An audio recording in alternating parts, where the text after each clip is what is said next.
افغانوں نے رشیا کو شکست دی ہے. دیکھو افغانوں کی قربانی پہ پانی نہ ڈالا کرو. افغانوں نے بہت بڑی جنگ لڑی ہے سوویت یونین سے. رشیا نے مختلف ریاستوں کو نگلنا شروع کیا تھا. ازبکستان کھا گیا, آذربائیجان کو بھی کھا گیا. وہاں کے مسلمان نہیں ٹھہر سکے اس کے سامنے. بہت طاقتور تھا, بہت ظلم کیا اس نے. اسی نیت سے آیا وہ افغانستان.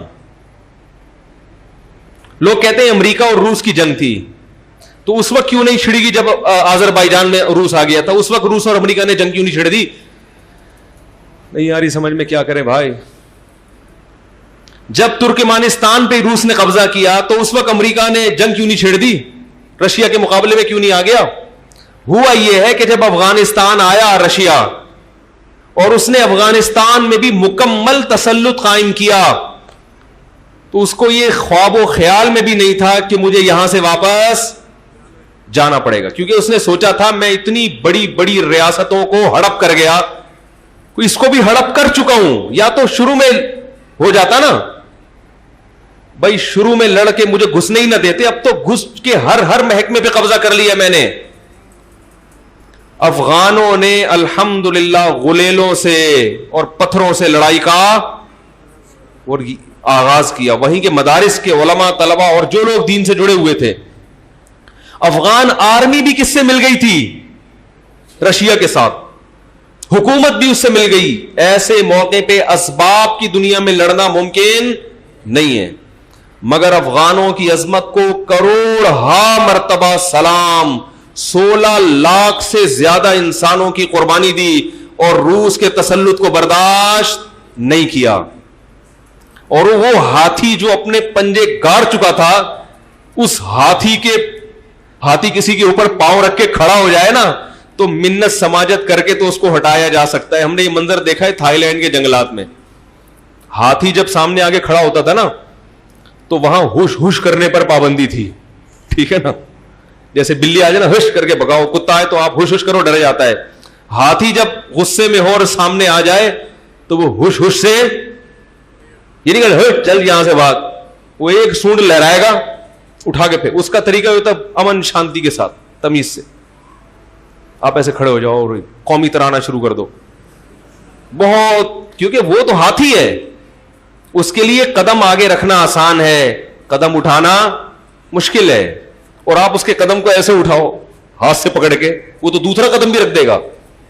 رشیا کو سفید ریچھ کہا جاتا تھا, سفید ریچھ. ظلم اور بربریت کی داستانیں قائم کی تھی افغانستان میں. اللہ افغانوں کو جزائے خیر دے, جنہوں نے اتنی قربانیاں دی ہیں, اتنی قربانیاں دی. کیچڑ لے کے ٹینکوں کے شیشوں کو بند کر دیا کرتے تھے. ایک ایک ٹینک جب گولے برساتا تھا 400 شہید ہوتے تھے, ایک پہنچنے میں کامیاب ہو جاتا تھا. نہ اسلحہ چلانا جانتے تھے, نہ کچھ بھی نہیں جانتے تھے. غلیلوں سے ڈنڈوں سے وہ جانتے تھے. انہوں نے کہا کہ ہم خدا کے وجود کا انکار کرنے والا اس کو اپنے ملک میں برداشت نہیں کریں گے. یہ تو اللہ کا منکر ہے. میں یہاں پاکستان میں ایسے چرسیوں سے بھی ملا ہوں جو چرس پیتے ہیں مگر وہ روس کے دور میں لڑے ہوں. میں نے کہا یار تم تو چرس بھی پی رہے ہو, لڑ بھی رہے ہو, یہ کیا ہے بھائی؟ وہ ایک آدمی سینما گھر کی لائن میں کھڑا ہوا, کہہ رہے ٹکٹ دو. کیوں بھائی؟ کہہ رہے مجھے نماز کی دیر ہو رہی ہے, جلدی دو بھائی. بولے یار نماز کی دیر بھی ہو رہی ہے, فلم بھی دیکھ رہا ہے.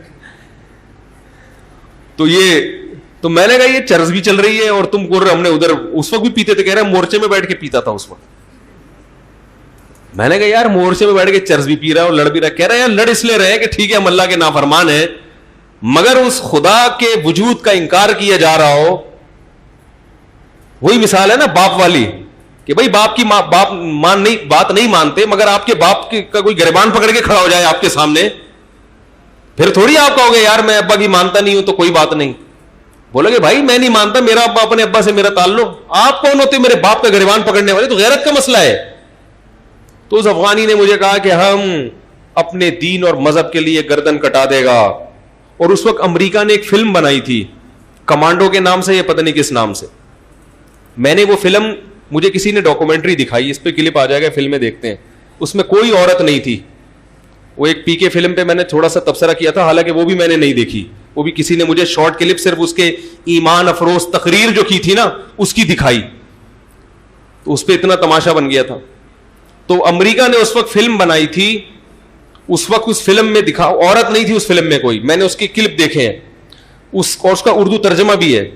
تو اس وقت وہ ایک امریکی جرنیل کو ڈاکومنٹری بنائی نا, جرنیل کو رشین نے پکڑ لیا کہ تم یہاں, وہ آیا تھا اپنے کسی فوجی کو چھڑانے یا کوئی صحافی کو چھڑانے کے لیے, تو اس وقت اس نے کہا کہ تم جس, امریکی کہہ رہا ہے رشین سے, کہ تم جس قوم سے لڑ رہے ہو وہ قوم سر کٹانا جانتی ہے, سر جھکانا کم. کیسے امریکہ ان کے فضائل بیان کر رہا تھا یار, دیکھو. میں نے کہا یار وہ تمام مولویوں کی تقریریں ایک طرف, یہ امریکہ کا بیان, ہائے ہائے ہائے. اور سورہ وہ فلم ان کے سینما گھروں میں دکھائی گئی کہ امریکی کمانڈر کہہ رہا ہے کہ تم جس قوم سے لڑ رہے ہو وہ قوم سر کٹانا جانتی ہے, سر جھکانا. آج یہ سارا کریڈٹ جو لبرل لوگ ہیں نا, جو جہاد کو نہیں مانتے, وہ سارا کریڈٹ کس کو دے دیتے ہیں؟ یہ تو امریکہ کی جنگ تھی, روس کی جنگ تھی, یہ تو یہ تھا. ٹھیک ہے امریکہ نے مدد کی ہے, مگر امریکہ نے جب دیکھا کہ یہ افغان کھڑے ہو گئے ہیں اور رشیا کے بس میں ان سے نمٹنا نہیں ہے, ہارے گا, پھر انہوں نے کہا چلو انگلی کٹا کے ہم بھی شہیدوں میں نام لکھا, کیونکہ رشیا سے تو سبھی خوار کھا رہے تھے نا. امریکہ بھی پریشان تھا رشیا سے, جس طرح وہ پھیلتا جا رہا تھا. پھر تو سب نے مدد کی ان کی, پاکستان نے بھی کی اور سعودیہ نے بھی کی, سارے ملک اکٹھے ہو گئے. اور لیکن وہ آخر میں ہوا ہے, اصل تو جنگ کس نے لڑی ہے. اور دوسری بات, اگر کوئی مدد کر بھی رہا تھا تو جان کون پیش کر رہا تھا؟ بھائی میرا کوئی دشمن ہو, آپ میرے دشمن سے لڑ رہے ہو, اسلحہ میں دے رہا ہوں, لیکن جان پہ کون کھیل رہا ہے؟ اسلحہ دینے والے کی قربانی نہیں ہوتی, قربانی اس کی ہوتی ہے جو اسلحہ لے کے سامنے لڑ رہا ہوتا ہے. تو اس لیے افغانوں کی قربانی تھی جنہوں نے رشیا کے ٹکڑے کیے اور پھر اس کے پاؤں کو اکھاڑ کے جو پھینکا ہے. اگر یہ جنیوا معاہدہ نہ ہوتا تو افغانستان رشین آرمی کا قبرستان بنتا. ہم ازبکستان نہ جاتے, ہم رشین کے ہول سیل کے حساب سے قبریں دیکھنے کے لیے کہاں جاتے؟ افغانستان. امریکہ بڑا سمجھدار تھا, اسی لیے اس نے افغانستان میں وہ طریقہ اختیار نہیں کیا جو کس نے کیا؟ اس نے آ کے الیکشن کروا کے پٹھانوں کی حکومت ہی بنائی.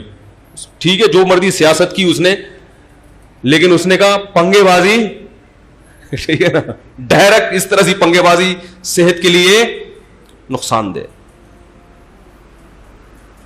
ابھی وہاں دینی مدارس بھی, اگرچہ حکومت امریکہ کی ہے اور لڑائی ہو رہی ہے وہاں پہ, حالات ابھی بھی کنٹرول میں نہیں ہے, لیکن وہ بدحالی نہیں ہے جو رشیا کے دور میں تھی. مدارس ہیں, مساجد ہیں, نمازیں ہو رہی ہیں. رشیا نے آ کے سب ختم کر دیا تھا, تو ایسی اس کو چپت لگی پھر رشیا کو کہ وہ دنیا نے عبرت حاصل کی کہ بھائی ان کے مذہب کو مت چھیڑو. سمجھ میں آ رہی ہے بات؟ کچھ بھی کرو ان کے مذہب کو. ابھی اب امریکہ ہے مگر مذہب کو نہیں چھیڑا. اسلامک یونیورسٹیاں بھی ہیں اور اماموں کی تنخواہیں بھی ہیں اور عدالتوں میں شریعت بھی نافذ ہے, علماء بیٹھے ہوئے ہیں عدالتوں میں. لیکن بہرحال ایسے حالات نہیں ہے جیسے پہلے ہوا کرتے تھے افغانستان کے, اور چل رہا ہے ابھی بھی سلسلہ. تسلط ابھی بھی قائم نہیں ہوا, معاہدے ہو رہے ہیں, دونوں کے بیٹھ کے میز پہ بیٹھتے ہیں اور بغیر کسی نتیجے کے. طالبان کا ایک ہی دعویٰ ہے کہ پہلے فوج لے کے جاؤ, وہ کہیں جی لے کے ہی جانا ہے تو پھر مذاکرات کس بات کی کرنے بھائی. وہ کہہ رہے ہیں نہیں بیٹھ کے مذاکرات. تو یہ چل رہا ہے, دعا کرے کوئی خیر کی صورت نکلے, افغانستان میں امن قائم ہو. تو بات کو میں ختم کرتا ہوں.